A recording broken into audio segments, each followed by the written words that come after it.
Parmi les mesures annoncées par Donald Trump, la plus retentissante est le retrait des États-Unis du traité commercial transpacifique. Négocié pendant de longues années, cet accord de libre-échange a été signé en 2015 par 12 pays de la région Asie-Pacifique. Pour entrer en vigueur, il devait être encore approuvé par le Congrès. Mais le président élu promet de l'abandonner au premier jour de son mandat et de négocier à la place des traités bilatéraux. Le TPP sans les États-Unis n'aurait pas de sens, a réagi le Premier ministre japonais Shinzo Abe. Il est impossible de renégocier le TPP et le cas échéant, cela déstabiliserait l'équilibre fondamental des intérêts, a-t-il estimé. La Chine, deuxième économie mondiale, ne fait, elle, pas partie de ce traité. Pékin se dit donc favorable à tout type d'accords commerciaux pouvant bénéficier à la région.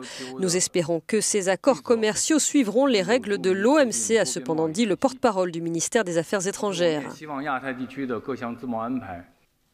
Autre réaction en Australie, un pays qui a signé l'accord de partenariat transpacifique.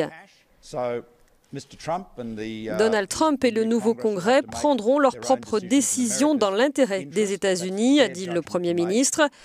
Du point de vue de l'Australie, il est clair, dit-il, qu'avoir un débouché plus important pour les exportations australiennes, qu'il s'agisse de biens ou de services, un accès à ces grands marchés, est manifestement dans notre intérêt pour renforcer l'emploi et la croissance économique.